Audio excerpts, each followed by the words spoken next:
Hola, buenas tardes. Disculpad por el pequeño retraso, ha habido unos problemillas técnicos de conexión. Bienvenidos a esta nueva sesión del ciclo La biología en los medios, que esta vez no puede contar con nuestra vicedecana de investigación, Cristina Sánchez, porque se encuentra de viaje y por tanto voy a moderar yo el acto. La charla de hoy, como sabéis, se titula Del placer al dolor, cuando los receptores sensoriales se enojan, y está entroncada en la reciente concesión del Premio Nobel de Fisiología o Medicina a los doctores David Julius y Arden Pataputia por sus estudios sobre dichos receptores sensoriales. Y para ello tenemos el enorme placer de contar con un excelente especialista en el tema, como es el profesor Antonio Ferrer Montiel. Antonio se doctoró en medicina por la Universidad de Alicante, prosiguió su formación como postdoc en la Universidad de California San Diego, en Estados Unidos, durante 8 años y posteriormente regresó a España para incorporarse en la Universidad Miguel Hernández, en la cual es catedrático de Bioquímica y Biología Molecular desde el año 2005 y actualmente también es director del IDIBE, el Instituto de Investigación, Desarrollo e Innovación en Biotecnología Sanitaria de Elche. Además de todo esto, Antonio sigue ocupando algunos puestos de responsabilidad gestora en el campo de la gestión de la ciencia, por ejemplo, en la Sociedad Española de Bioquímica y Biología Molecular, en la Sociedad Española de la Sociedad de Biofísica de España, en la Unión Internacional para el Estudio de la Biofísica Pura y Aplicada y en la Agencia Estatal de Investigación del Ministerio de Ciencia e Innovación. Desde el punto de vista más puramente investigador, desde hace 20 años, Antonio ha centrado su investigación en el campo de la neurobiología sensorial y su papel en la fisiopatología de la inflamación, dolor y prurito, con el objetivo de desarrollar nuevas herramientas terapéuticas. En este contexto ha publicado más de 150 artículos científicos, ha liderado 22 proyectos nacionales e internacionales, ha registrado 30, ni más ni menos, solicitudes de patentes y ha dirigido 25 tesis doctorales. Además, ha impulsado el desarrollo clínico de 4 compuestos surgidos de sus investigaciones y ha fomentado la creación de 5 empresas biotecnológicas universitarias, spin-off, para trasladar los resultados de los proyectos a la sociedad en forma de servicios y productos en el ámbito sanitario. Bueno, en suma, como veis, tenemos al invitado perfecto para dar esta charla de hoy. Miles de gracias, Antonio. Muchísimas gracias por venir y por poder estar con nosotros en esta sesión. Y bueno, esperamos ansiosamente tu charla. Recordar simplemente al público que las preguntas las podéis hacer a través de la pestaña de preguntas y respuestas y al final de la conferencia pues pasaremos a discutirlas con el ponente. De nuevo, muchas gracias, Antonio. Cuando quieras. Muchas gracias, Manuel, por tu presentación. Para mí es un placer poder estar aquí con todos vosotros y poder compartir no solamente la pantalla, sino también un poco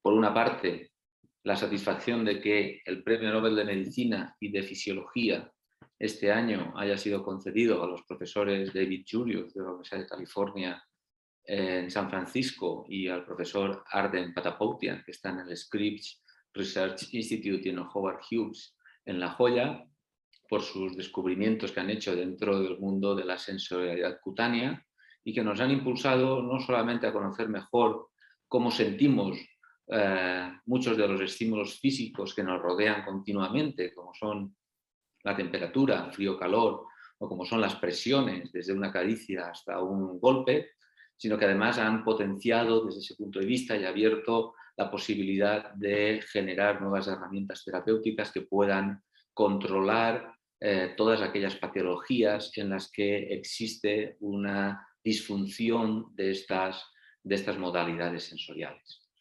He de reconocer que he puesto el título del placer al dolor cuando los receptores sensoriales se enojan un poco para poder atraer a los jóvenes y a los estudiantes y a la sociedad en general un poco a comprender mejor cuál ha sido la contribución de estos dos grandes investigadores, y lo que voy a intentar hacer a lo largo de este seminario, obviamente no puedo abarcar todo lo que ellos han hecho, sino una pequeña parte, y lo que voy a hacer es simplemente focalizarlo en un pequeño ejemplo que hemos, a raíz del descubrimiento de estos investigadores, hemos desarrollado en nuestro Instituto de Biotecnología Sanitaria desde el principio, desde conocer cuáles han sido los mecanismos en los cuales ha contribuido estos receptores sensoriales que estos dos grandes investigadores descubrieron y describieron en su momento y que les ha merecido el Premio Nobel de Medicina y Fisiología 2021, hasta cómo eso nos ha dado lugar a la generación de una serie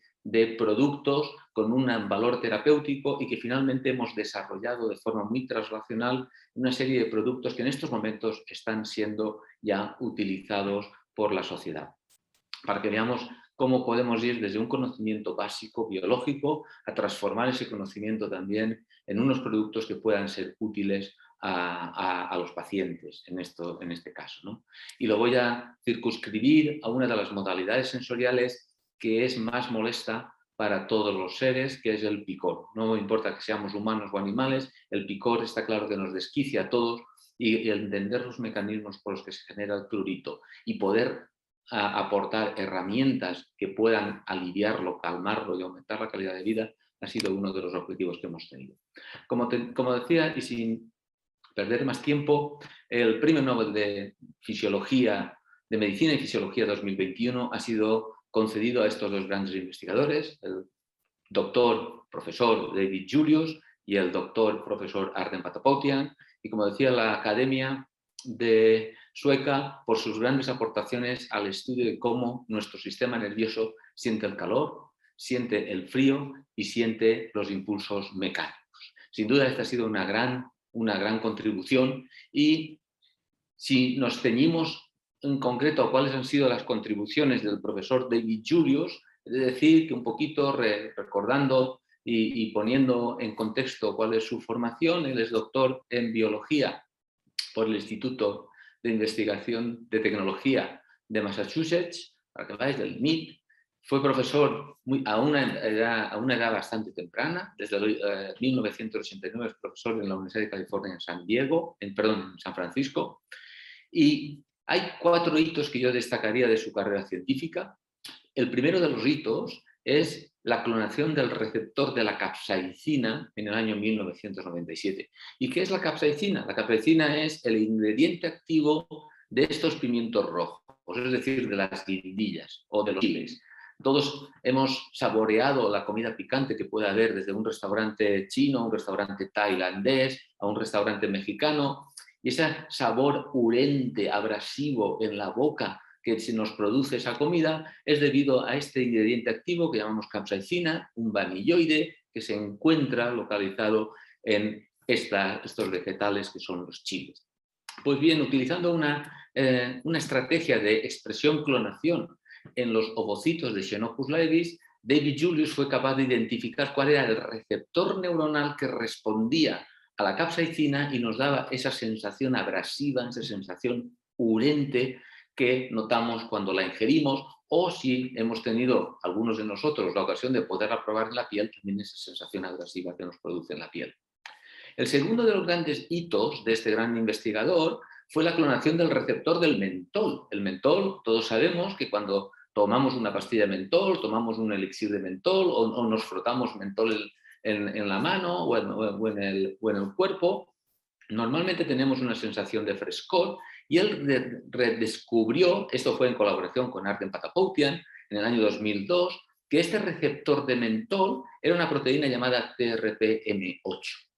Curiosamente, la proteína TRPM8 ya se había descubierto muchísimos años antes como una proteína que se encontraba elevada en los tumores de próstata y que se desconocía cuál era su función. Y no fue hasta 2002 que se descubrió que esa proteína elevada y un biomarcador del cáncer de próstata a su vez era un receptor del mentol y era el responsable de la transducción de esas señales al frío y esas sensaciones frías que tenemos cuando ingerimos mentol, que obviamente también cuando estamos expuestos a una temperatura baja. El tercer hito fue la identificación de otro receptor, el receptor TRPA1, que era el receptor de una serie de compuestos que también nos dan esa sensación urente cuando lo solemos tomar, como son el ajo, componente activo de la lisina, o como es el wasabi, esta planta que tenéis aquí, que también nos da esa sensación bastante urente cuando la tomamos, o el cinamaldehído, que es el compuesto activo dentro de la canela, que a nadie se le ocurra coger una cuchara de canela y metérsela en la boca porque posiblemente va a sufrir muchísimo dolor debido a la activación de este receptor. Y eso ocurrió en el año 2004. El cuarto hito fue ya en el 2013, que fue el resolver la arquitectura molecular, es decir, la estructura atómica del receptor TRPV1, tanto en su condición de receptor en ausencia de capsaicina como en presencia de capsaicina. Y eso nos ha dado una información tremenda de cómo se produce la activación de este receptor en la presencia de la capsaicina, pero además nos ha identificado una serie de sitios de unión de ligandos que nos van a permitir el poder desarrollar moduladores de ese receptor de forma mucho más selectiva. En cuanto al profesor Arden Patapoutian, también es un doctor en biología por el Instituto de Massachusetts, de Tecnología de Massachusetts. Ahora es, como decía, un profesor en el Instituto Scripps de Investigación y es un miembro del Howard Hughes Instituto de Medicina, allí en La Joya. Su primer hito fue contribuir a la clonación del receptor de mentol, TRPM8, en 2008, en colaboración con David Julius. Y este es el receptor que decía, que responde al mentol, nos da esa sensación de frescor que estamos acostumbrados con la menta y con el mentol cuando lo ingerimos, y además es el receptor que se activa pues, cuando hace una temperatura fría, como la que estamos ahora sufriendo en Madrid, y nos alerta de que hay una temperatura baja y por lo tanto que hay que tomar precauciones para poder mantener esa temperatura corporal. El segundo de los hitos de Arden fue la identificación, también en colaboración al mismo tiempo que el profesor David Julius, del receptor TRPA1 como un receptor que responde al frío, y esto lo hizo en el año 2003-2004, es decir, era un receptor que él identificó que respondía al frío, pero al frío nocivo, no al frío que conocemos como que hace una temperatura un poquito más fría, sino un frío ya extremo que nos da una sensación de dolor, frío por debajo de los 10 grados, de los 5 grados.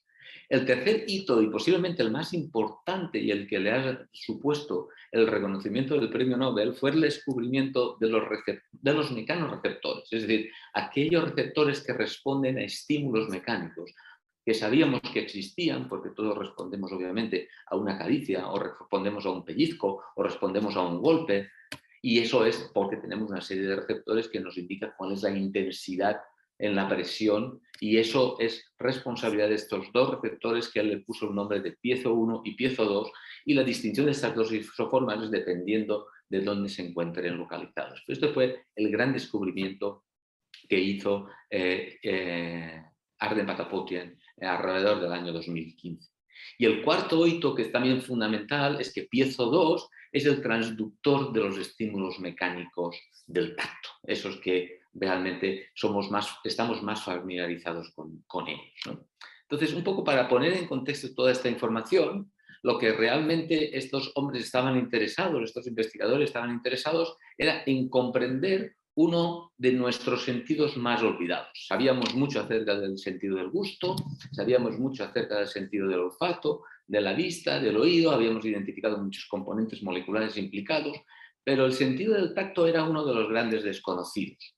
El tacto era ese en que sabíamos que sentíamos frío, sabíamos que sentíamos calor, presión, dolor, picor, muchos de estos fenómenos, pero que no conocíamos cuál era la identidad molecular de cada uno de los receptores, ni cuáles eran las rutas de señalización o las vías de señalización de todas estas modalidades sensoriales. Por tanto, había una laguna de conocimiento allá por los años 90 hasta el año 97, que realmente era lo que ellos abordaron para poder entender mejor cómo funcionaba este sistema del tacto, tanto a nivel de detección de temperaturas medioambientales como de detección de temperatura de estímulos mecánicos también medioambientales.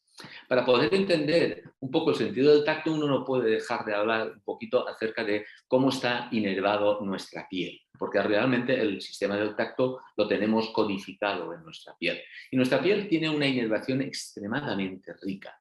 Tiene una inervación que está compuesta desde aquellas neuronas que fundamentalmente están especializadas como termorreceptores, aquellas neuronas como el corpúsculo de Meissner o el corpúsculo de Pacini, o de Ruffini, que están especializadas en la mecanorecepción. Son mecanoreceptores, responden a distintos niveles, con distintos umbrales en los estímulos, a esos estímulos mecánicos que estamos muy acostumbrados a percibir cada día, cada momento en nuestra piel. Bien porque estamos llevando una ropa, bien porque alguien nos acaricia, alguien nos abraza, todo eso está codificado por estos mecanoreceptores.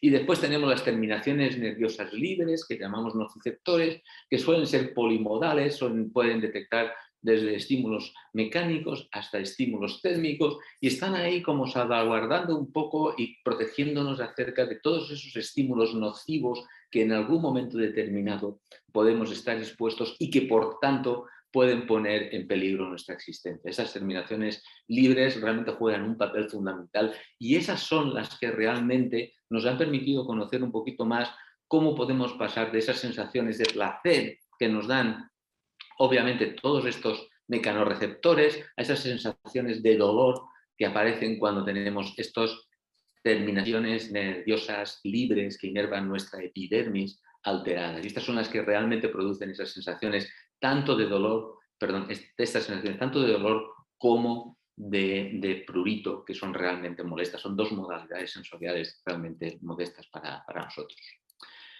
Realmente el sistema nociceptivo cutáneo tiene dos funciones, una función que llamamos una función aferente o ascendente, es decir, una función que recibe los estímulos medioambientales, que pueden ser de presión o pueden ser de temperatura.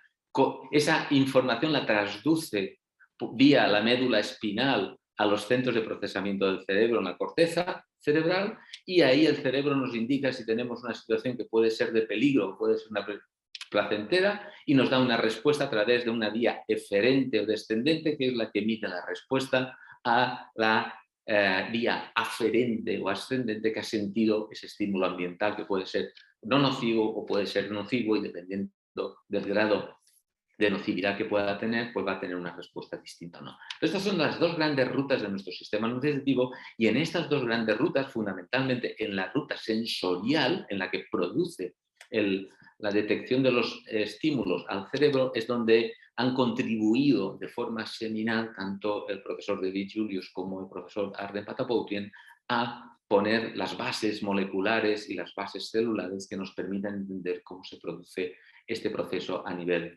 biológico, ¿no?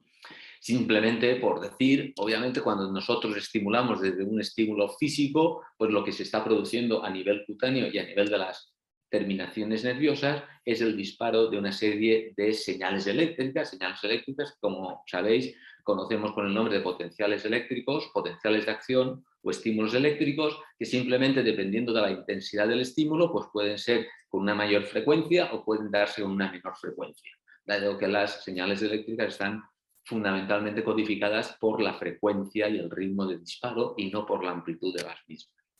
Lo mismo ocurre cuando detectamos temperaturas, por ejemplo, si aquí aumentamos la temperatura de los 37 grados, que es nuestra temperatura corporal, a los 50 grados, vemos como las neuronas, los termorreceptores, empiezan a disparar potenciales de acción de forma muchísimo más frecuente. La frecuencia de esos potenciales se incrementa notablemente al aumentar la temperatura.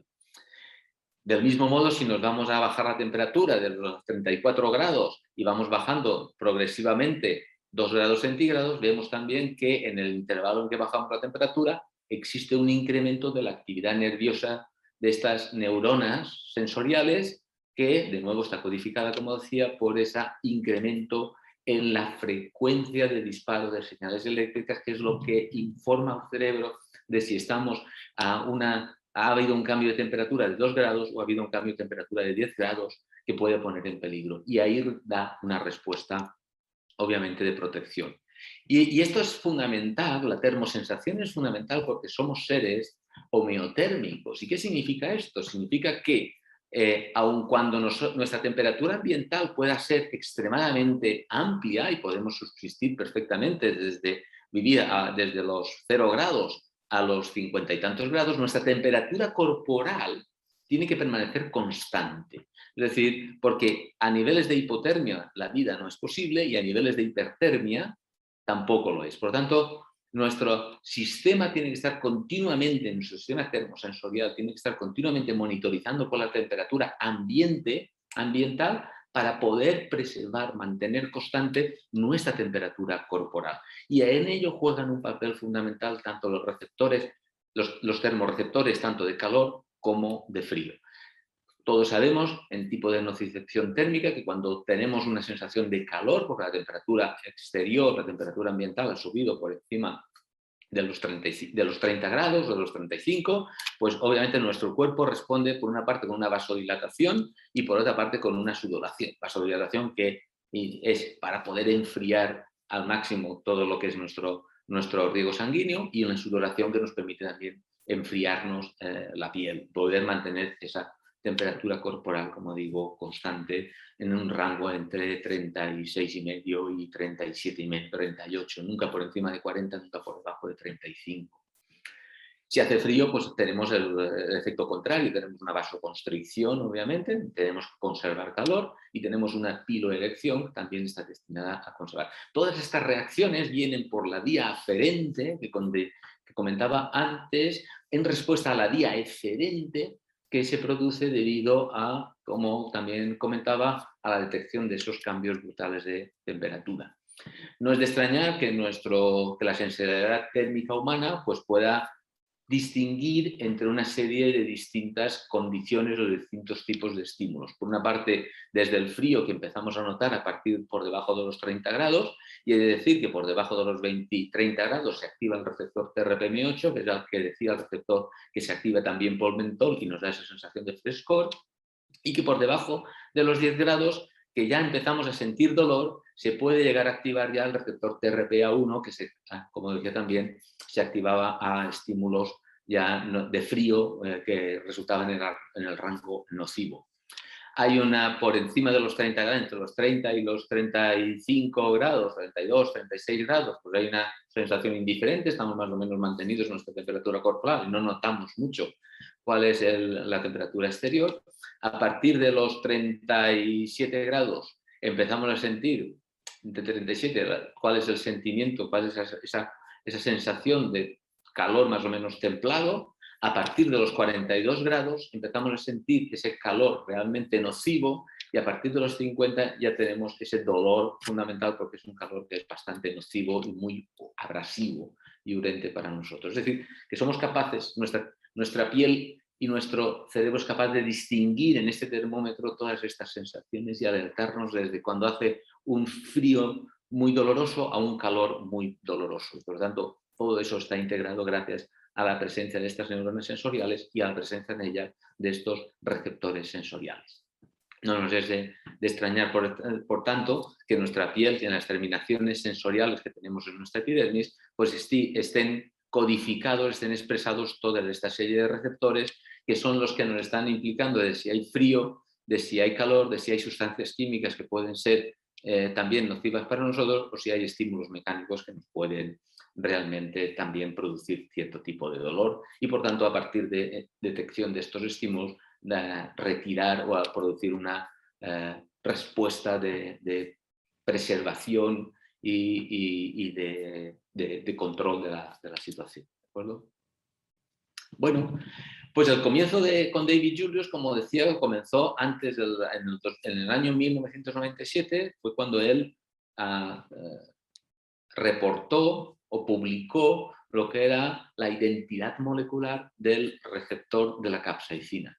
Y como os comentaba al principio, esto fue gracias a un estudio que él hizo utilizando una técnica que se llamaba de expresión clonación, en la que fundamentalmente lo que cogía era de las neuronas sensoriales, extraía todo el mRNA, todo el RNA mensajero, ese RNA mensajero lo traducía a un cDNA, y ese cDNA pues lo transducía o lo inyectaba a Xenopus, a ovocitos de la rana Xenopus laevis. También podía hacerlo directamente con todo el RNA, y a partir de ahí empezaba a estimular los ovocitos con la capsaicina a ver qué pool de RNA le estaba dando una respuesta. Obviamente, la hipótesis en la que se basaba David Julius es que era el receptor de la capsaicina iba a ser un canal iónico que aumentara la excitabilidad de la neurona. Y como un canal iónico, como todas las proteínas que funcionan como canales iónicos, pueden estar en dos estados. Un estado que llamamos estado cerrado, que es un estado en donde la proteína está inactiva, y un estado que llamamos abierto, que es donde la proteína está activa. Y en este estado abierto, donde la proteína está activa, tiene la particularidad de que permite la entrada de iones sodio y la entrada de iones calcio y la salida de iones potasio. Y en ese trasiego de iones se genera una corriente eléctrica, porque cualquier ion en movimiento me va a generar una corriente eléctrica. Y con lo que David Julius estaba midiendo eran las corrientes eléctricas. Aquí veis, por ejemplo, que cuando cogía el cDNA que codifica el receptor de la capsaicina y lo expresaba en una célula o en un ovocito, y a esa célula la exponía a la capsaicina, aparecía esta señal aquí, que esto es una corriente eléctrica. Aquí veis que son 200 nanoamperios. En el eje de abscisas tenéis el tiempo. Era una corriente eléctrica negativa, señal de que estaba entrando sodio dentro de la célula, que era reversible. Y si en vez de utilizar la capsaicina entera, lo que utilizaba era un extracto de los chiles de habanero, en este caso, o de la especie habanero, pues veíamos que también tenía la misma señal, o de la especie verde thai, o de la especie cera, y en la especie poblano, por ejemplo, pues veíais que no tenía. ¿Qué indica esto? Que obviamente este receptor de capsaicina además era un sensor extremadamente excelente para poder detectar los niveles de capsaicina de cada uno de los chiles en los que se probara, diciendo que el poblano no tiene capsaicina, que el de la cera tiene un poquito, el thai tiene un poquito más y el habanero tiene una barbaridad. O sea, que el que se coma un chile habanero, pues ya sabe que va a tener que rabiar un poco porque la cantidad de capsaicina que tiene es incluso superior a la capsaicina pura que estaba utilizando David Julius en sus experimentos.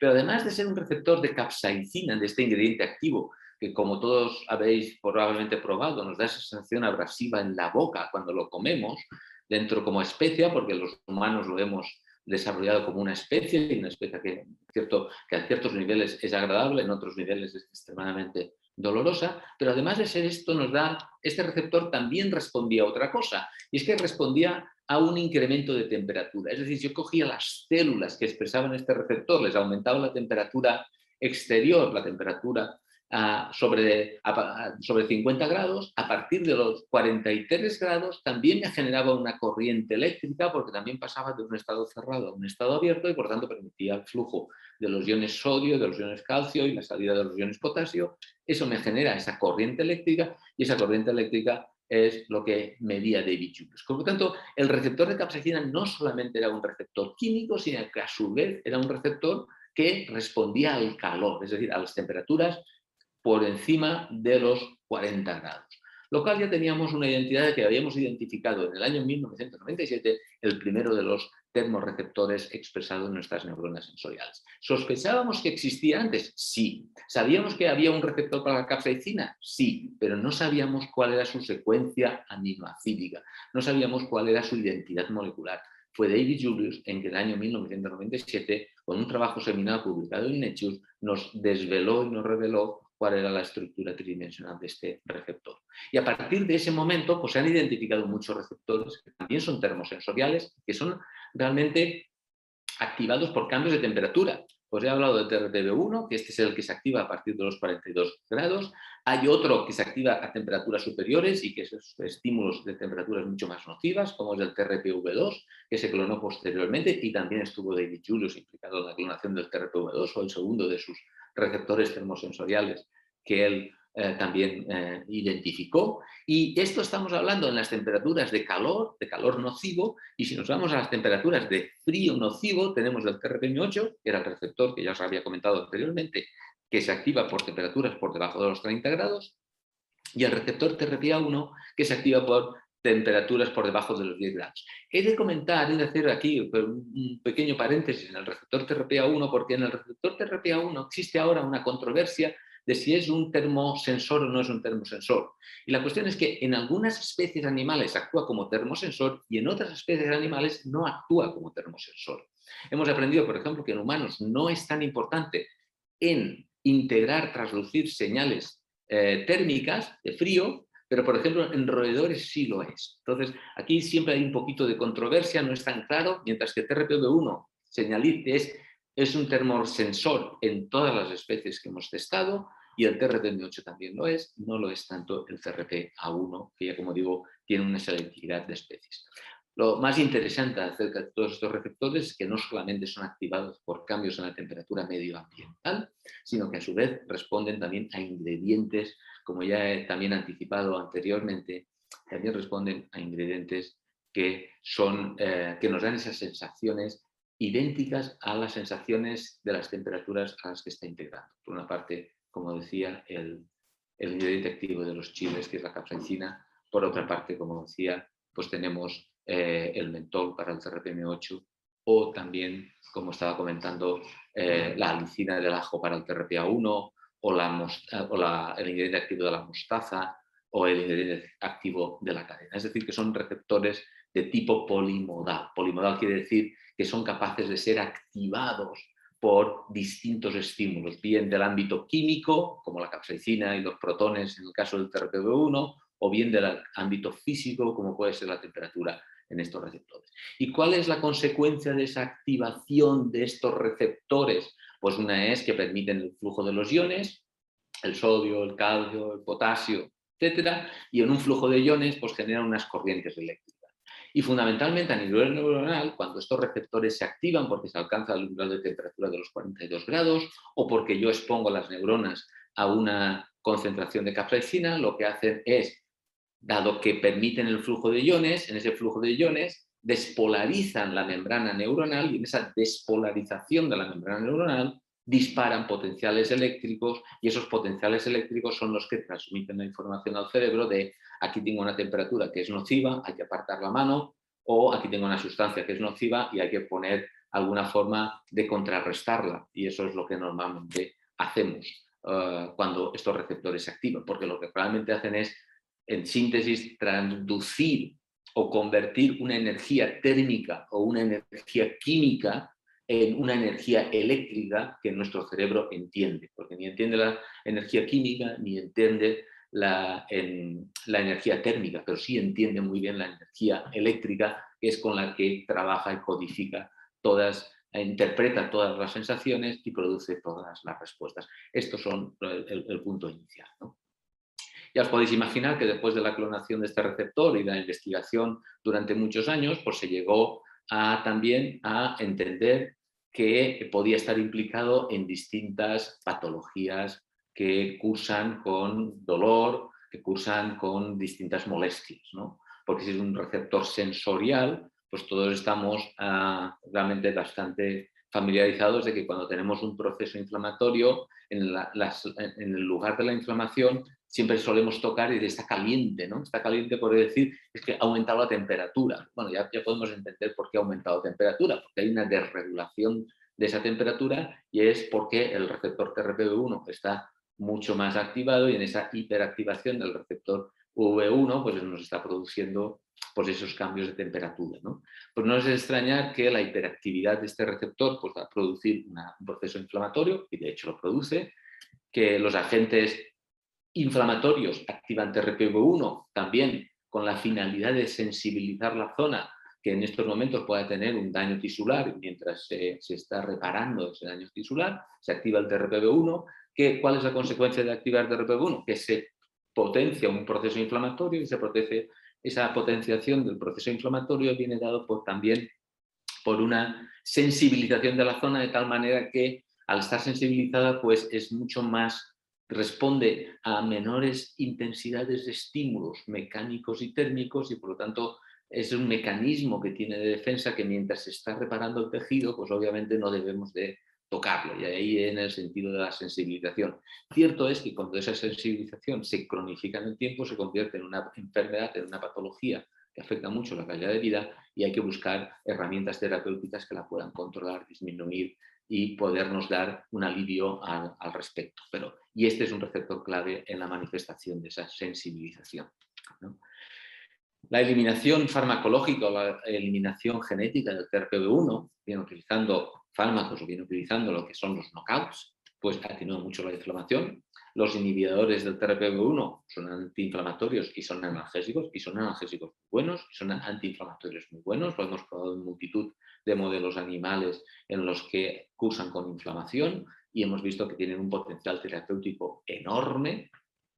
Pero lo más importante es que desde el año 1980, la capsaicina es altamente utilizada en la clínica como analgésico. Y aquí me podéis decir, ¿y cuál es aquí esta paradoja, ¿no? ¿Cómo es posible que sea una molécula que me molesta tanto en la boca cuando la como en unos chiles o una comida que lleva la capsaicina, o si me la pongo en la piel, y a que a su vez sea ampliamente utilizada en clínica, y no solamente ampliamente utilizada en clínica, sino altamente valorada por los facultativos cuando lo utilizan para tratar procesos dolorosos, procesos inflamatorios, etcétera? Por ejemplo, para el dolor neuropático, que es refractivo, que es resistente a los narcóticos, como la morfina y sus derivados, se están utilizando parches de capsaicina al 8%.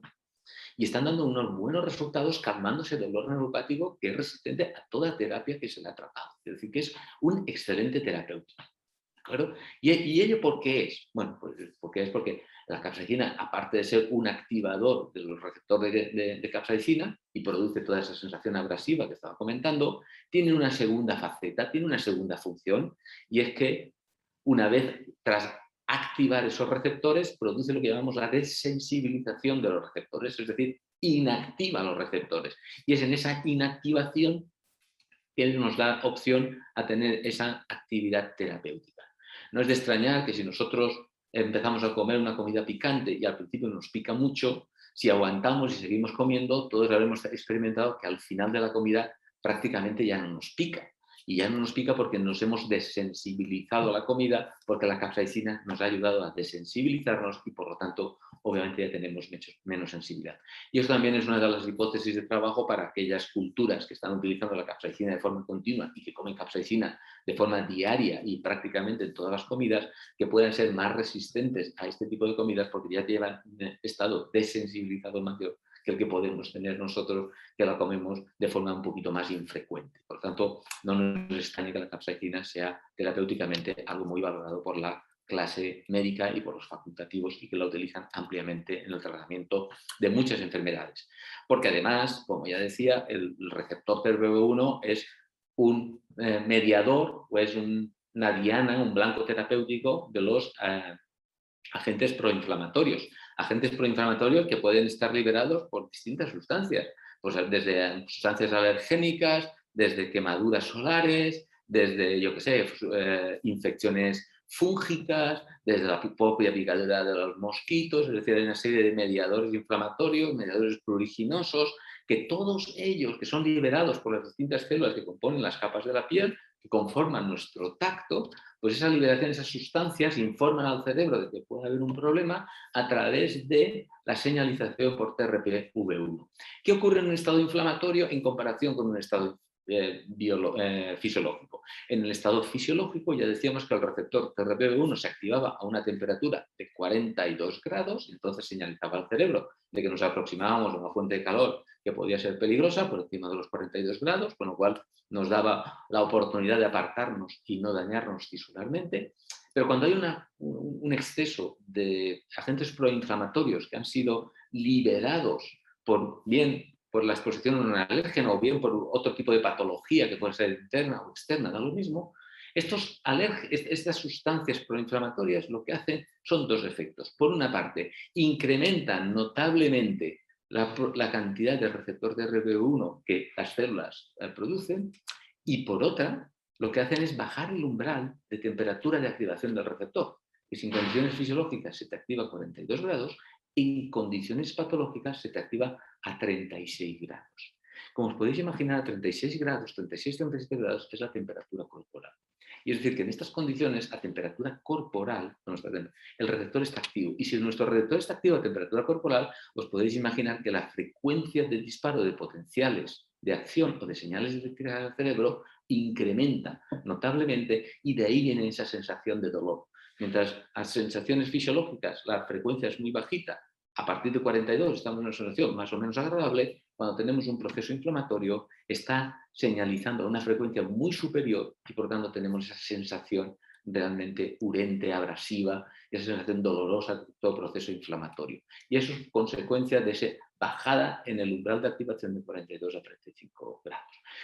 No nos da a sorprender que el TRPV1 pues, esté implicado en muchas patologías cutáneas, muchas patologías que afectan desde las funciones sensoriales, tanto el picor agudo como el dolor agudo, la percepción de la temperatura, la percepción también de la termorregulación, el dolor inflamatorio, el neuropático, lo que es también el prurito crónico, el prurigo nodular, es una serie de la sensibilidad cutánea, una serie de funciones sensoriales, todas a nivel, obviamente, del tacto de nuestra piel, que están alteradas y que tienen una contribución importante de la sobreactivación de este receptor por estos mediadores inflamatorios.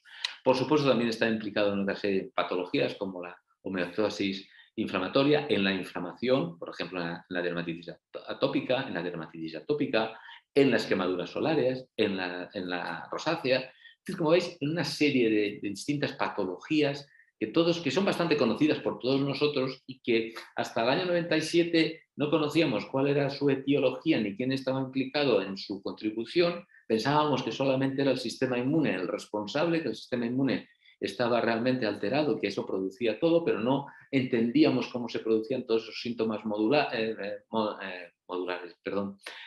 todas esas modalidades sensoriales. Y lo que hemos aprendido con la clonación del receptor TRPV1 y el conocimiento de cómo funcionan las neuronas sensoriales gracias a este hallazgo fundamental con David Julius es cómo ese sistema inmune señaliza a través de los mediadores inflamatorios al sistema nervioso para dar realmente todas esas modalidades sensoriales del picor, del dolor, de la inflamación. Y también hemos aprendido que el sistema nervioso estimula el sistema inmune, por lo tanto ahí están los dos en una íntima comunicación y se potencian de forma muy agresiva, ¿no? Bueno, por ponerles un ejemplo así un poquito más focalizado, y es el que yo más me he implicado en los últimos años, es un poco entender cuál es cómo contribuye TRPV1 a la patologenia del prurito y fundamentalmente del prurito crónico. Y aquí hemos de decir que, por ejemplo, el receptor TRPV1, y por hacerlo de menos a más, todos estamos muy familiarizados con el prurito de tipo histaminérgico, y hay obviamente muchas sustancias que son capaces de controlar el prurito histaminérgico. Por ejemplo, un tipo de prurito histaminérgico que todos reconocemos y que todos estamos realmente, posiblemente hemos sufrido más de una vez, es la picadura de los mosquitos. Los mosquitos realmente cuando nos pican nos generan una picadura que es extremadamente pruriginosa, y es una picadura pruriginosa que está mediada por la liberación de histamina de los mastocitos que existen en nuestra dermis. Y estos mastocitos liberan esta histamina actúa sobre las terminales nociceptivas de nuestra piel y hay un acoplamiento entre el receptor de histamina y el receptor TRPV1. El receptor de histamina por sí solo, aun cuando una histamina no es capaz de disparar potenciales de acción, no es capaz de activar las neuronas sensoriales, sino que necesita un intermediario, un receptor de su señalización, y ese receptor de su señalización es el receptor TRPV1 que recibe la señal de la histamina a través de unas rutas de señalización intracelular que implican desde la PLC-beta3 a la PLA2, y eso hace que se entre todo el calcio y en ese calcio dispara ese potencial de acción que hace que haya esa sensación pruriginosa que es tan molesta para las personas. Obviamente, como veis, hay una íntima comunicación entre el sistema neurosensorial y el sistema inmune, y en esa comunicación intensa es lo que produce esa sensación y esa sensibilización de las neuronas sensoriales de forma tan exagerada, ¿no? Obviamente, como vemos también, esto lo vamos a poder controlar, todo este sistema pruriginoso, si controlamos la actividad del TRPV1. ¿De acuerdo? Y podemos controlar la actividad del TRPV1, y una de las modalidades en las que podemos controlar esa actividad del TRPV1 es sin duda, como ya os he comentado anteriormente, utilizando la capsaicina, porque la capsaicina tiene esa doble modalidad, ¿no? Por una parte es un activador que nos produce la abrasión inicial, pero por otra parte, y lo más importante, es un desensibilizante del receptor, y en esa desensibilización del receptor es donde produce esa analgesia, esa antiinflamación y ese alivio del prurito que se genera, ¿no? Entonces, no nos es extrañar, como ya también he avanzado antes, que la capsaicina se utilice ampliamente en la clínica, y porque es un excelente analgésico, es un excelente antipruriginoso, es un excelente antiinflamatorio, y tiene además, a diferencia de los corticoides, no es un inmunosupresor. Si bien es verdad que los corticoides se pueden aplicar de forma también, y se están aplicando en clínica de forma extensa para el tratamiento de muchos de los procesos inflamatorios existentes a nivel cutáneo, tienen la gran desventaja de que son inmunosupresores, igual que también otra serie de herramientas terapéuticas como son per se los inmunosupresores, como la ciclosporina y sus derivados. La capsaicina tiene la capacidad de no inmunosuprimir, es decir, que preserva la actividad del sistema nervioso, del sistema inmune, pero al mismo tiempo atenúa la actividad del sistema inmune porque toda la información que le viene del sistema, toda sobreactivación del sistema nervioso sobre el sistema inmune le queda bloqueada. Y como también nos avanzaba, parches al 8% de capsaicina están siendo utilizados para el dolor neuropático, que es el dolor más intratable que existe y por el que, para que os hagáis una idea, más del 25% de los pacientes acaba suicidándose, porque es realmente insufrible y anula completamente la calidad de vida de los pacientes. Y la capsaicina les está dando un remedio, aunque es de decir que no a costa de un coste importante. Y el coste importante es que la capsaicina tiene una serie de efectos secundarios que no son nada agradables para los pacientes. Si bien es una molécula que es altamente apreciada por los facultativos, y los facultativos la recetan y la prescriben bastante a menudo, los pacientes realmente les resulta un medicamento insufrible. Y un medicamento insufrible porque tiene ese efecto abrasivo que comentaba, es consecuencia de su actividad inicial activadora del receptor TRPV1, que produce toda esa señalización como que similar a la de nos estamos acercando a una fuente de calor superior a los 42 grados y nos podemos quemar. O sea, ese efecto abrasivo es extremadamente molesto, al paciente no le gusta y el paciente no sigue con el tratamiento. Además, consecuencia de ese efecto abrasivo, también produce una serie de eritemas cutáneos que no son nada agradables, unas rojeces, y puede realmente quedar eso varios días ahí. Y por último, ya se ha observado en modelos preclínicos que el uso prolongado puede llegar a generar carcinogénesis porque la capsaicina se elimina de la dermis de forma muy lenta, tiene una velocidad de eliminación extremadamente lenta porque es muy hidrófoba, y en esa velocidad es tan lenta por su hidrofobicidad, pues obviamente tiene una mayor exposición a la radiación ultravioleta, y cada vez tenemos una radiación ultravioleta que es más intensa y cada vez nos exponemos más frecuentemente a la radiación ultravioleta, con lo cual ya genera cierta preocupación de que el uso prolongado para tratamiento de enfermedades crónicas con la capsaicina, si bien, como digo, insisto, es un muy buen terapéutico, pues puede generar esta carcinogénesis, estas preocupación de carcinogénesis que limitan también ya mucho su uso, ¿no? Uno podría pensar, bueno, vale, me estás diciendo que el agonista desensibilizante no es un buen terapéutico, ¿por qué no desarrollar, por qué la industria farmacéutica no ha desarrollado antagonistas que carezcan de ese efecto abrasivo, que no produzcan esos eritemas y que se eliminen fácilmente? Y sí que lo ha hecho la industria farmacéutica, las grandes industrias farmacéuticas como Amgen, Pfizer, Eli Lilly, Merck, Glaxo, todos los que podáis pensar, se lanzaron en el año 1997 a el desarrollo de moléculas antagonistas, es decir, inhibidores del receptor TRPV1, porque en el año 1997-98, cuando se desveló su identidad molecular, pues obviamente se vio que había una oportunidad enorme de poder usar los antagonistas como unas herramientas terapéuticas fenomenales para el control de muchas de las patologías de las que hoy se está hablando, desde patologías dolorosas a inflamaciones y a el prurito. Y por lo tanto, pues obviamente era un mercado altamente atractivo para todas las farmacéuticas. Y de hecho se lanzaron a hacer todo este tipo de antagonistas. Pero ¿cómo actúan las farmacéuticas? Se lanzaron a hacer antagonistas que tenían una potencia brutal. Una potencia brutal quiere decir que bloqueaban al receptor de capsaicina con una afinidad cercana por debajo del nanomolar. Con eso bloqueaban todos los receptores de capsaicina. Como consecuencia, los antagonistas tan potentes tenían un efecto secundario que impidió su desarrollo clínico, y era que producían hipertermia, es decir, que le elevaban la temperatura corporal por encima de los 41 grados. Por tanto, no había un desarrollo clínico de ellos y de hecho no hay antagonistas. Desde el año 97 que se sabe que existe este receptor, que sabemos las consecuencias de su sobreactivación, no se han desarrollado este tipo de productos porque simplemente producen un efecto secundario que es incompatible con la vida, como es la hipertermia, y se abortaron todos los desarrollos de los mismos.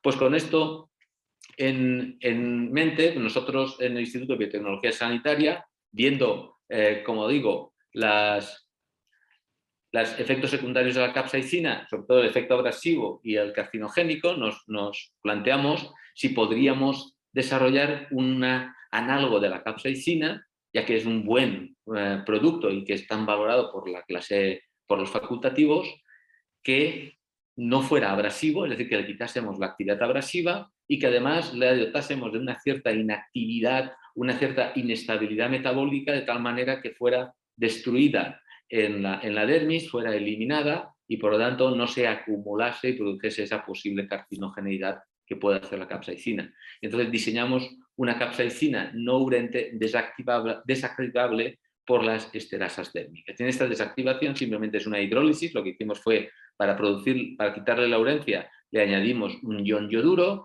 y para hacerla desactivable le pusimos un enlace éster. En este enlace éster simplemente las esterasas dérmicas lo que hacen es proteolizarla, generan una molécula, un anillo de vainilla que se elimina fácilmente sin ningún problema y un ácido graso que es metabolizado por los queratinocitos de la piel, les ayuda a proliferar, les ayuda a diferenciarse y a mantener la barrera cutánea íntegra, ¿no? Aquí podéis ver la comparativa entre lo que es la molécula de capsaicina. Este es el anillo de vainilla que tenéis aquí. Veis que tiene después una cadena policarbonada, bastante alifática, con un doble enlace, y la misma estructura tenemos con el ion yoduro, que cambia de agonista a antagonista o de agonista desensibilizante a desensibilizante sin actividad agonista. Y aquí tenemos lo que es el enlace éster, que simplemente se corta por las esterasas de la piel, y vemos que también tenemos la cadena policarbonada, como decía. Esta es la capsaicina, esta es la capsaicina no urente desactivable por las esterasas de la piel. La capsaicina no es un anestésico y eso lo probamos midiendo la actividad, comparando la actividad eléctrica activada por la capsaicina, que era bloqueada por esta molécula, competía con la capsaicina, bloqueaba la actividad de la capsaicina, pero no tocaba, no alteraba lo que eran las corrientes de sodio y las corrientes de potasio, que son las que generan los potenciales eléctricos. Si nosotros hablamos de un anestésico bloquea completamente todos los canales de sodio, bloquea los canales de sodio y por tanto impide la generación de las señales eléctricas. En este caso, nuestra capsaicina no urente no altera para nada esas corrientes de sodio, como veis aquí, ni tampoco altera las corrientes de potasio, por lo tanto, no actúa como un anestésico, sino que actúa como un analgésico. Y eso es lo importante. Y no solamente actúa como un analgésico, sino que uno puede también hacer los mismos estudios de ver cómo es capaz de contrarrestar la actividad o la sensibilización que producen agentes proinflamatorios o pruriginosos, como puede ser la histamina. Aquí veis unos registros en unos chips de múltiples electrodos donde la capsaicina da una serie de señales. Aquí las podéis ver, estas señales altamente frecuentes que da la capsaicina. Y cuando ponemos histamina, estas señales están potenciadas, comparando, y cuando ponemos el compuesto que hemos desarrollado, la capsaicina no urente, estas señales son realmente disminuidas. Aquí lo podéis ver en el control, cuando ponemos la histamina aumenta muchísimo la frecuencia de disparo de estas señales en presencia de histamina, y si ponemos la presencia de nuestro compuesto que hemos desarrollado, que es la capsaicina no urente desactivable, baja tremendamente, contrarresta y lo llevamos a un nivel control. Y si ponemos un antagonista mucho más fuerte, como la cafrazepina, como decía antes, bloquea completamente la actividad, no deja nada de actividad, y estos son los que producen la hipertermia. Como veis, hay una diferencia enorme entre esta capsaicina que hemos diseñado, que no bloquea toda la actividad, sino que el sistema todavía funciona fisiológicamente, con respecto a este que bloquea toda la actividad, que el sistema no funciona de forma fisiológica. Y el mismo experimento se puede hacer ya con una sopa inflamatoria, ya no solamente ponemos histamina, sino que ponemos histamina, serotonina, bradiquinina, pH ácido, todo lo que queramos imaginar, para tener una sopa inflamatoria lo más compleja posible, y de nuevo vemos que esa sopa inflamatoria aumenta mucho la actividad, si comparamos el control con la sopa, aumenta muchísimo la actividad nerviosa, ponemos el antagonista nuestro, la baja un poquito, y ponemos el antagonista potente y la elimina de forma completa. Si hacemos esto ahora con este antagonista, nos vamos y generamos en un modelo animal, le inyectamos, en este caso, histamina, vemos que el modelo animal, cuando le inyectamos histamina, tiene dos efectos. Uno es que si le inyectamos histamina en la pata, lo que empieza es a lamerse la pata, porque obviamente le pica, y la forma de calmar ese picor es simplemente empezando a lamerse la pata, y uno puede ver que en la situación control el número de lametones que se da incrementa con el tiempo de forma, obviamente, en campana de Gauss, porque tiene un efecto máximo y después va disminuyendo, y que en presencia del producto a 1% o a 0,1% prácticamente no nota que se le ha inyectado la histamina. Y esto lo podemos ver aquí de nuevo, en condiciones de vehículo, con la histamina se produce el scratching del líquido de forma muy acusada, y en el momento que aumentamos la dosis del producto no urente desactivable, baja tremendamente ello.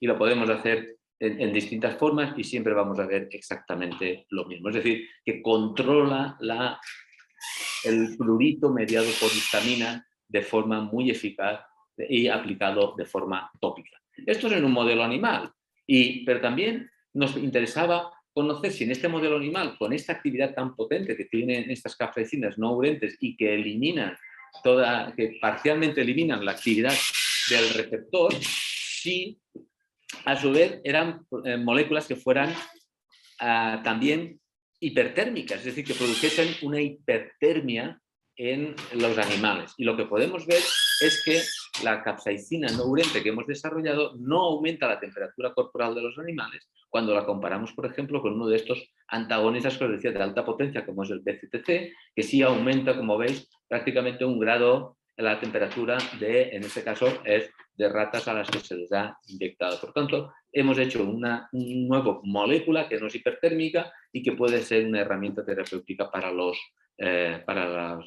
facultativos.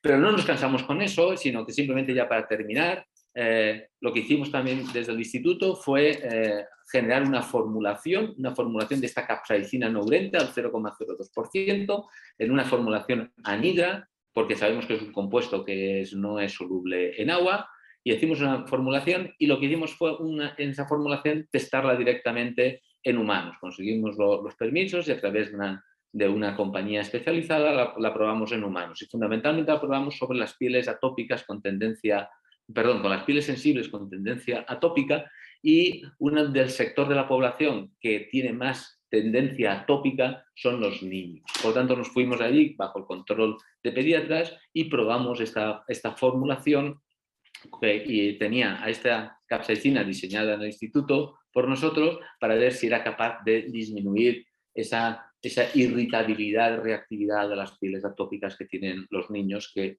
os puedo avanzar que más del 20% de la población de los niños la sufren entre los años desde prácticamente nacer hasta los 15 años, después va disminuyendo en su prevalencia, ¿no?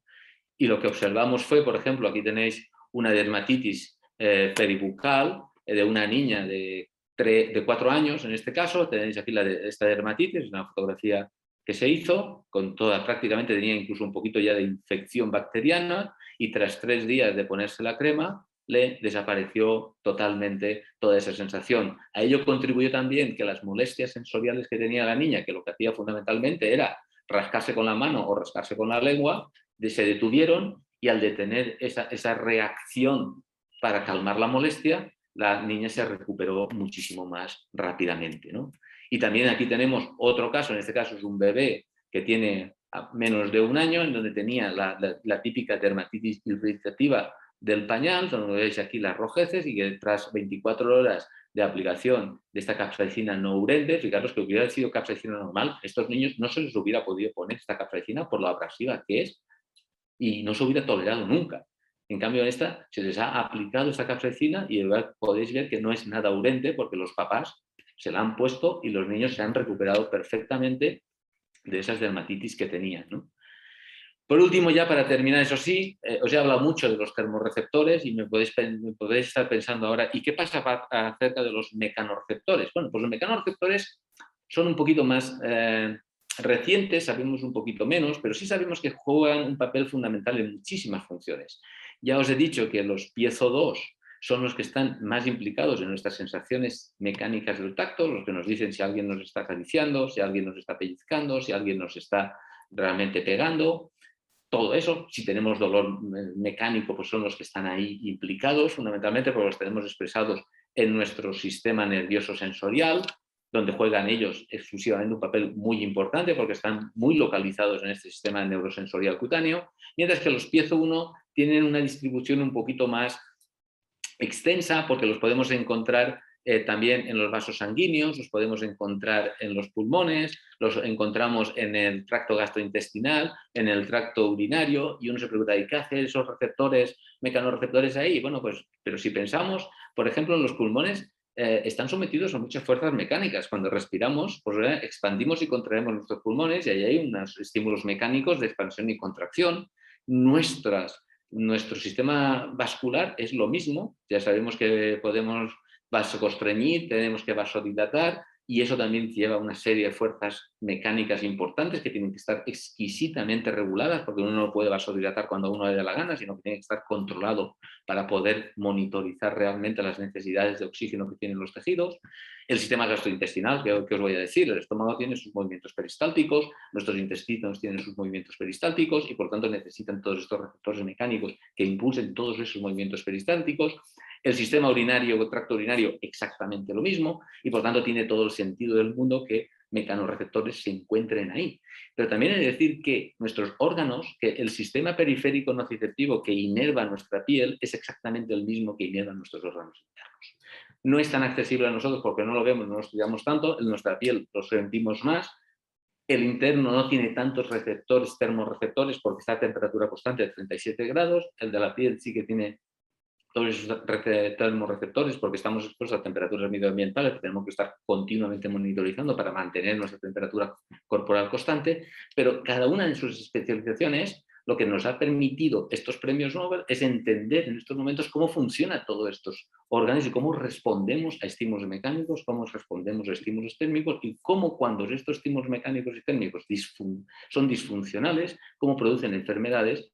Y conociendo ese funcionamiento, conociendo su implicación en las enfermedades, nos da el poder de poderlas contrarrestar diseñando herramientas terapéuticas que puedan controlarlas en todo momento y que puedan, a su vez, ser un beneficio para la sociedad y para los pacientes que la están sufriendo. Y dotar a la clase médica de herramientas terapéuticas que les permitan tratar de forma mucho más personalizada, mucho más directa, todas las patologías en las que estos receptores están implicados. Y todo ello como consecuencia, como digo, de conocer la identidad de estas moléculas que hasta el año 1997 sabíamos de su existencia, pero desconocíamos cuál era su carnet de identidad, es decir, cuál era su secuencia de ADN, cuál era su secuencia de aminoácidos, cuál es su estructura atómica y por tanto estábamos muy limitados en el progreso científico. Ahora ya no lo estamos.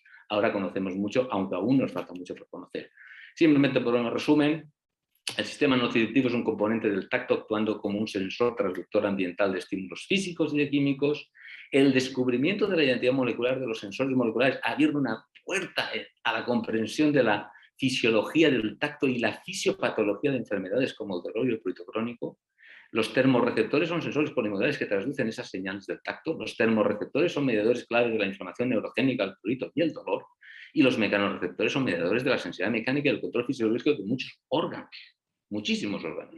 Y David y Arden nos desvelaron los secretos del sentido más elusivo, es decir, el sentido del tacto. Y por eso les dieron el Premio Nobel de Medicina, les han dado el Premio Nobel de Medicina, que lo recibirán el próximo mes en la Academia Sueca de Medicina y Fisiología del año 2021. Simplemente agradecer a mi equipo que siempre está detrás mío en el Instituto de Biotecnología Sanitaria de Elche y también a nuestros financiadores, que son fundamentalmente las universidades, los colaboradores de la Universidad del Piemonte Oriental, el IDIBE y nuestras pequeñas spin-offs que hemos desarrollado para poder llevar todo el conocimiento dentro de este campo a los pacientes. Y sin más, pues ahora estoy abierto a las preguntas que tengáis y a las curiosidades que queráis satisfacer. Voy a dejar de compartir pantalla y paso a Manuel para que pase las preguntas que pueda tener. Manuel, no sé si me he extendido demasiado en el tiempo. No, muy bien. Muchas gracias, Antonio, por esta excelente charla sobre un tema tan fascinante como este. Y ahora sí, podemos dar paso al turno de preguntas. No tengo ninguna aquí en el programa, pero no sé si alguien quiere animarse a mandar alguna a través de, si ahora entra una. Bueno, es una felicitación por Vale. la charla, así que muy bien.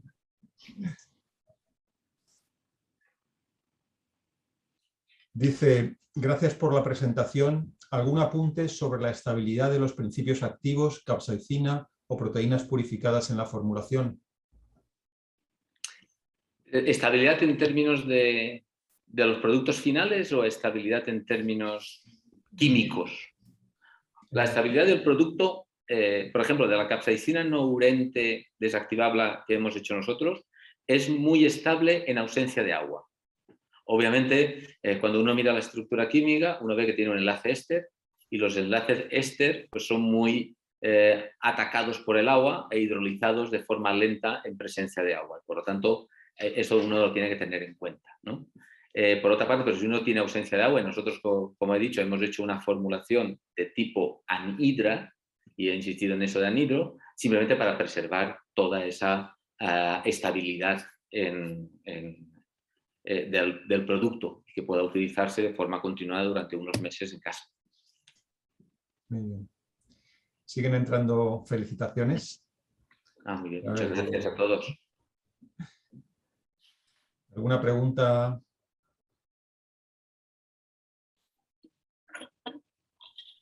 Con vuestro permiso. A ver, aquí hay otra pregunta. Sí, los receptores, bueno, aparte de felicitarte, ¿los receptores se alteran posttraduccionalmente en dolores crónicos? ¿Cómo uno acaba con dolor crónico cuando en ocasiones ha desaparecido la causa que lo generaba? Me viene a la cabeza alguien operado de hernia discal. Excelente pregunta. De hecho, si hoy han entrado en quirófano 1000 pacientes a una operación de hernia discal o de una operación de hernia inguinal o de una apendicitis, 1000 pacientes, me da lo mismo. Han sufrido una operación quirúrgica. Dentro de 6 meses, 800 de ellos se habrán recuperado y no tendrán ningún tipo de síntoma, se habrán olvidado completamente. 200 de ellos aproximadamente van a seguir sintiendo dolor, aun cuando su herida ha cicatrizado, la inflamación ha resuelto. Es decir, han cronificado la situación. Ese es el 20% de las personas que entran en los quirófanos hoy. Esa es la gran pregunta. ¿Por qué cronifica? Se ha hablado de cambios post-transcripcionales. Nosotros en los modelos que trabajamos preclínicamente no observamos demasiados cambios post-transcripcionales. Lo que sí observamos son cambios post-traduccionales. Y es por ahí en donde posiblemente tengamos, lo cual no decimos que no veamos, porque he de comentar algo que es muy importante y que a veces perdemos un poco la perspectiva, es que los modelos animales con los que trabajamos, realmente su translacionalidad al humano es muy limitada. Nosotros hemos desarrollado multitud de moléculas, no nosotros solos, las grandes farmacéuticas, muchos laboratorios han desarrollado un montón de moléculas que en animales han calmado el dolor neuropático, el dolor inflamatorio, el prurito crónico, todo.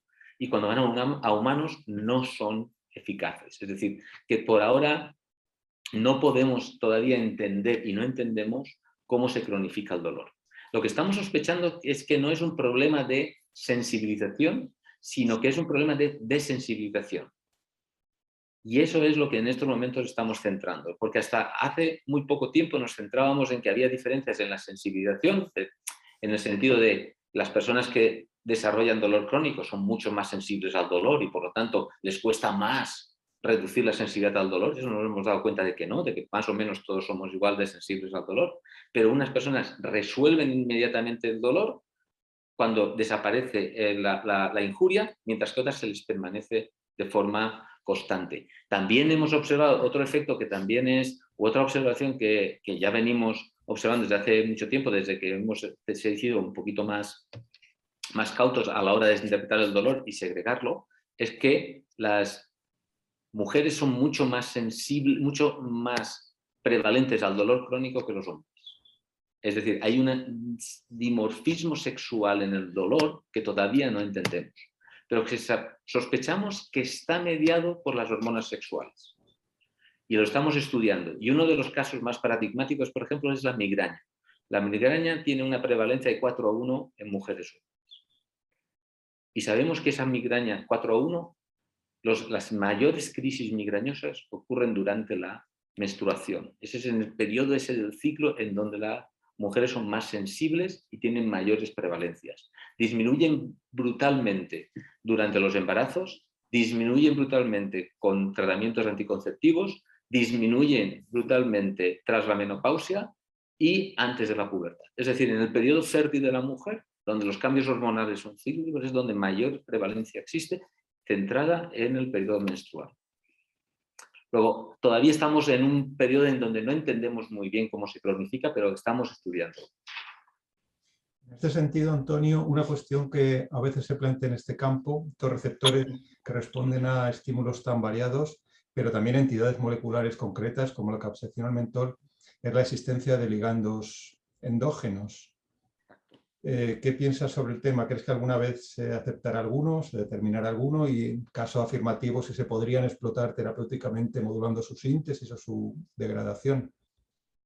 Efectivamente, no, tienes toda la razón. Efectivamente, los ligandos, los endovanilloides que llamamos, porque la capsaicina es una familia de vanilloides, que de esa familia de vanilloides no solamente engloba los vanilloides, como tú también sabes perfectamente, hay una reacción cruzada entre los vanilloides y los cannabinoides, es decir, la capsaicina y muchos de los cannabinoides son capaces de actuar sobre el TRPV1 y viceversa sobre el CB1, que también están ahí, y tienen estas reacciones cruzadas. Entonces, los endovanidoides o endocannabinoides endógenos, como la anandamida o el AC6, todos ellos están ahí. Y efectivamente, si uno reduce al menos su destrucción, su hidrólisis a nivel, puede aumentar la resistencia al dolor tremendamente y producir sistemas de analgesia. Y está la enzima, la FAH, que es la que se produce la hidrólisis, que cuando uno consigue inhibirla, o en pacientes que tienen mutaciones sobre esta enzima, en donde esta enzima está infrarregulada o que está en menor cantidad, tienen una resistencia al dolor brutal. Y entonces sí, realmente... Exacto. Si la modulación de los niveles endógenos también influye tremendamente en la sensibilidad al dolor. Perfectamente. Sí, te pregunta también Sergio, el que te ha preguntado antes, sobre si podía ser algo tipo priones en los receptores del dolor. Entiendo que alteraciones conformacionales, transmisibles entre proteínas. Sí, bueno, podría haber. Uno de los grandes temas que estamos también estudiando a nivel de... Siempre cuando hablamos de estos receptores, cierto es que los imaginamos como entidades aisladas en la membrana de una célula. Pero no son entidades aisladas en la membrana de una célula, son componentes de redes de proteínas que actúan como, bueno, pues ahora se les llaman los canalosomas, ¿no? que son unas redes complejas de proteínas en donde se influencian unas a otras porque están interaccionando todas con ellas, y ahí puede haber pues, algún tipo de estos de estabilizadores de conformaciones que pueden estar implicados en la cronificación del dolor. ¿Por qué no? Nosotros descubrimos hace tiempo que la tubulina es uno de los factores que más intensamente interacciona. Hay otras proteínas como el GABA-RAP que también están interaccionando. Es decir, que todavía nos queda muchísimo que aprender, que con las nuevas tecnologías de célula única estamos aprendiendo muchísimo más, y que yo creo que el campo para... Lo importante, y era para poner en contexto esta charla, era que lo importante aquí ha sido el desvelar la identidad molecular de estos receptores, que nos ha dado pie a plantearnos muchísimas preguntas. Hemos resuelto unas cuantas, pero nos queda todavía un infinito de preguntas por resolver y que estamos implicados en ellas. Hay una pregunta también de, en caso de prurito provocado por frío, ¿también es la capsaicina eficaz? En caso de prurito provocado por frío, también podría ser, y no lo hemos probado, pero también podría ser, porque el prurito provocado por frío también puede liberar agentes proinflamatorios de las células de la piel. Recordemos que aunque estos son los receptores de frío a nivel sensorial, muchas proteínas tienen distinta función dependiendo de la temperatura a la que las sometas. Y por lo tanto puede haber otras proteínas, y sabemos que hay otros canales que no son tan sensibles. Cuando decimos canales sensibles al frío, quiere decir que un cambio de 2 grados te activa la proteína, mientras que en otros canales que son menos sensibles necesitas 10 grados para activar la proteína. Pero si estamos hablando de prurito que se produce a 4 grados, a 3 grados, a 2 grados, pues obviamente estamos activando muchísimas más cosas que no solamente estos receptores de frío. Y sí, efectivamente también, porque ahí en parte el TRPA1 que he comentado, que coexpresa con el TRPV1, podría estar implicado en la señalización de esa señal. Nosotros no lo hemos estudiado, solamente estoy haciendo una hipótesis basada en el conocimiento que hasta ahora tenemos. Tienes otra pregunta sobre la capsaicina nourente. Dice que se ha usado en perimucosas. ¿Es posible su uso a nivel vaginal? Por ejemplo, en dispareunia severa, aparte del tratamiento de base o la búsqueda de citología. Pues estamos desarrollando una formulación específica para su uso vaginal, porque el prurito vulvar, la vulvodinia y todas estas patologías necesitan también un tratamiento, no tienen tratamiento, no se utilizan tan a menudo los corticoides y estamos desarrollando ya una formulación especial porque es una zona especial. Entonces no podemos utilizar los mismos tipos de formulaciones, las vamos a dotar pues, de alguna cosa diferencial que ayude a su vez a la capsaicina nourente y que preserve obviamente pues, toda la integridad en este momento y las peculiaridades de esa zona que es tan sensible. Es decir, que sí puede hacer, tenemos estudios piloto en donde se ha demostrado que puede ser eficaz, pero para poderla sacar, para poderla desarrollar, estamos viendo una formulación que sea compatible con la zona en la que tiene que actuar. Pero sí. Te siguen preguntando sobre indicaciones ahora sobre la psoriasis. ¿Sería posible? Sobre la psoriasis, bueno, pues mira, me alegra que me hagáis esa pregunta, como dice Kerr, ¿no? Sobre la psoriasis estamos haciendo, como la psoriasis es una enfermedad, estamos haciendo en estos momentos el desarrollo de nuestra mejor molécula, la que más potente que tenemos, y más potente estamos hablando, no llega a lo que es el BCTC ni nada por el estilo, pero una de las más potentes, la estamos desarrollando clínicamente para psoriasis. De hecho, están terminándose los estudios preclínicos de seguridad en los animales, y acabamos de lanzar, en una de las spin-off que hemos creado, acabamos de lanzar una ampliación de capital a través de Capital Cell, que es una operadora de crowdfunding, para conseguir los recursos necesarios que necesitamos para poder iniciar la fase clínica 1 el próximo año. Es decir, que sí, estamos desarrollándolo y estamos buscando los recursos financieros para poder progresar, porque hemos llegado hasta prácticamente el final de la preclínica y necesitamos el dinero para la fase 1 2 que queremos iniciar el próximo año. Preguntan también sobre la inflamación y el dolor de ligamentos, músculos o tejidos internos y si podía recordar cómo se llama el medicamento. Para los usos internos, cuanto más profundo es, ahí hay que estudiar, ahí ya no estamos, el sistema nociceptivo dérmico ya no está tan implicado, es otro sistema. Pero cierto es que muchos de ellos actúan con inflamación. Y uno de los productos que nosotros estamos testando ahora en el laboratorio es un producto que hicimos hace muchos años. Es un producto que es un péptido pequeñito que emula la actividad de la toxina botulínica.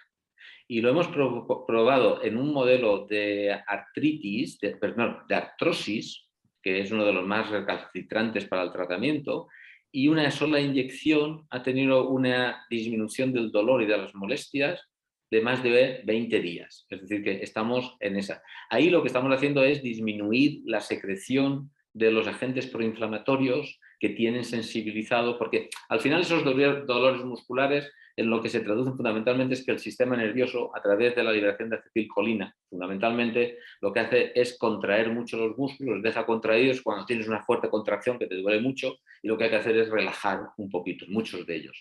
Entonces, si tú paras un poco la liberación de esa acetilcolina, relajas bastante el músculo y en esa relajación tienes ese confort y ese alivio de los síntomas tan fuertes. Entonces, nosotros estamos desarrollando un producto con una compañía de Barcelona y los estudios en animales están funcionando muy bien. Pero no es esta capsaicina. Es cierto que la capsaicina como tal, al 8%, se está dando también para el tratamiento del dolor artrítico.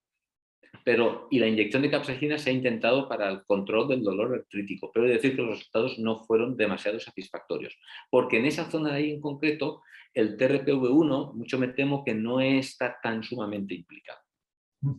Sí. Ahora que ha salido de los tejidos internos, Antonio, una cosa que siempre me ha sorprendido estos receptores es que también abundan en zonas del sistema nervioso central, incluso en algunas zonas implicadas en la gestión emocional del dolor, como la vértebra lateral, no sé, pues el córtex, el medio prefrontal córtex o la amígdala. ¿Tú crees que realmente tiene un papel importante en la gestión emocional del dolor y alguna vez quizás se puedan explotar terapéuticamente si llegamos a ellos, claro? Pues la verdad es que no lo sé. Obviamente la gran pregunta que nos hacemos es, estos receptores termorreceptores que están realmente identificando cuál es la temperatura y transduciendo cuál es la temperatura medioambiental, ¿qué hacen en el cerebro? Pero en el cerebro tú tienes el receptor del frío en TRPM8 y tú tienes el receptor del TRPV1.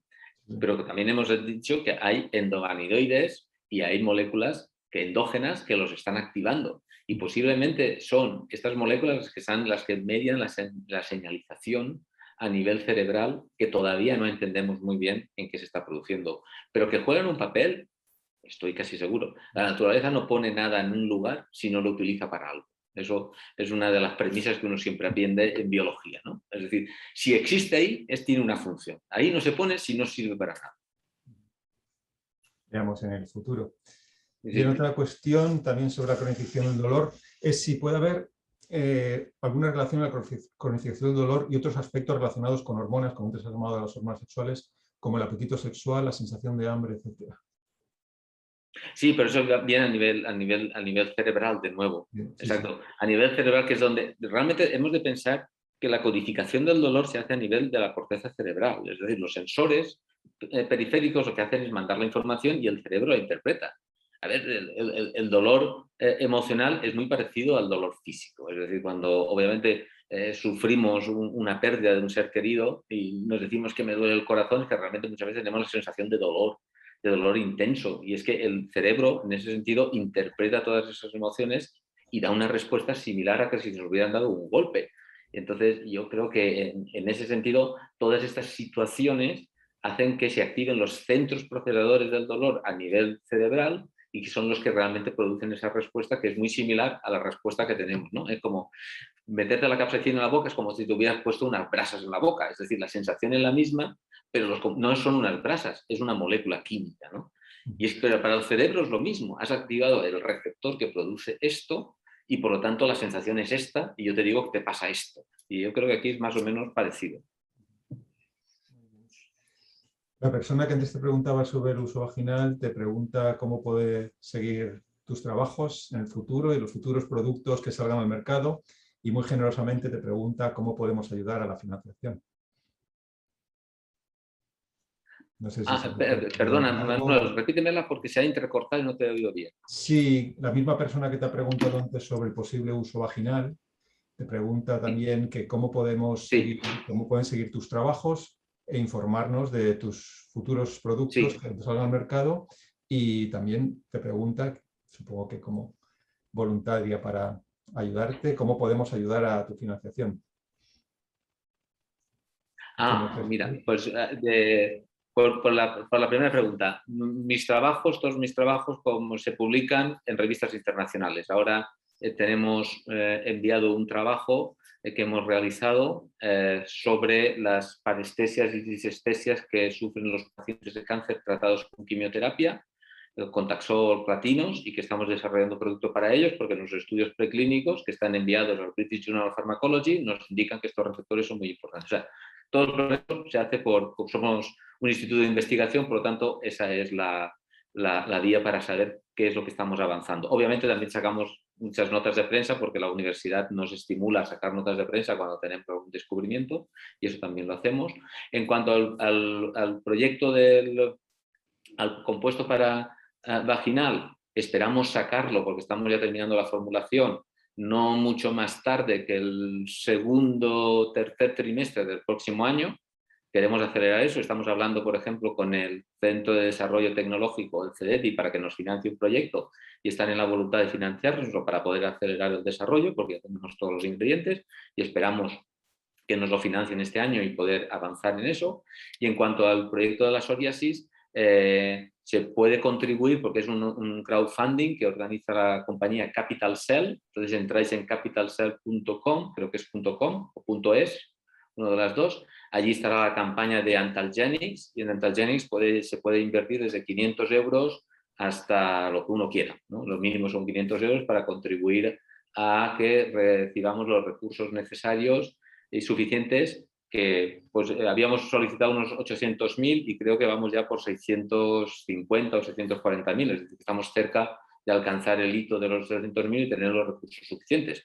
Pero como en todo esto, pues todo interesado y todo ladrillo hace pared, así que el que esté interesado yo lo invito porque puede ser realmente una oportunidad y hemos tenido una muy buena respuesta porque en menos de un mes hemos recaudado, como digo, la gente se ha volcado con este problema que es la psoriasis y ya tenemos asegurados unos 600.000 euros y habíamos solicitado unos 800.000 para poder desarrollar la fase 1 del SIM. Y entonces, no, es capitalcell.net. Capitalcell.net, esa es ahí lo podéis ver. De todas maneras, si ponéis en Google Capital Cell, os va a salir. Es una compañía muy seria, evalúa muy seriamente todos los proyectos y ahí veréis toda la descripción de todos los proyectos. Incluso os podéis poner en comunicación con nosotros para que, si tenéis dudas, para que os expliquemos con más detalles, pasemos todos los estudios que tenemos. Es decir, que en ese sentido, el que quiera, que esté seguro que realmente son gente muy seria estos de Capital Cell. Muy bien. ¿Hay alguna pregunta más? De momento creo que hemos tratado todas. ¿Alguien se anima? Bueno, te hago una pregunta, Antonio, entre tanto, y a ver si se anima alguien. Una curiosidad, por ejemplo, los miembros de la familia TRPV, ¿cómo de redundantes son entre sí? Si tocamos uno, ¿los otros compensan? O... Pues en los ratones knockout, que es en lo que más se ha trabajado, el tocar uno no altera la expresión de los otros. Puede alterar la expresión de proteínas que interaccionan con ellos, pero no se toca la alteración de los otros. Yo toco el V1, el ratón no me responde ni a capsaicina ni me responde a temperaturas altas, pero me sigue respondiendo a frío. Toco el TRPM8, me sigue respondiendo a calor. Normalmente no hay ningún solapamiento. Si te has dado cuenta, en el termómetro que he puesto, realmente no hay solapamiento entre ellos, sino que hay una secuencialidad. Hay una secuencialidad en el rango de temperaturas que son capaces.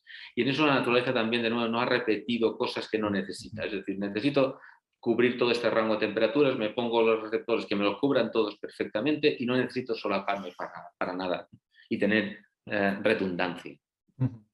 Sí, desde el punto de vista de la terapéutica también mejor, claro. Porque no tiene... Exacto, porque nos limita mucho, obviamente nos favorece porque menos efectos secundarios vamos a tener. Eso va con ello.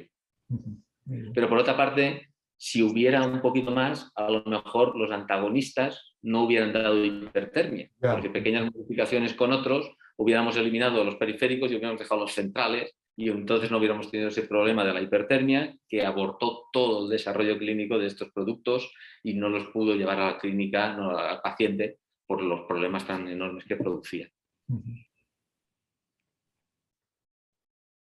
En última llamada a posibles preguntas. Bueno, pues si no es así, ya te dejamos tranquilo, Antonio. Muchísimas gracias de corazón por haber participado en esta charla, por esta conferencia y por pues haber abierto las puertas. Ha habido muchísimos participantes, más de 100, y realmente creo que ha gustado. De verdad. Muchísimas gracias a vosotros por el futuro. Y muchas gracias a todos por vuestra asistencia. Muchas gracias a todos, muchas gracias, Manuel. Hasta luego.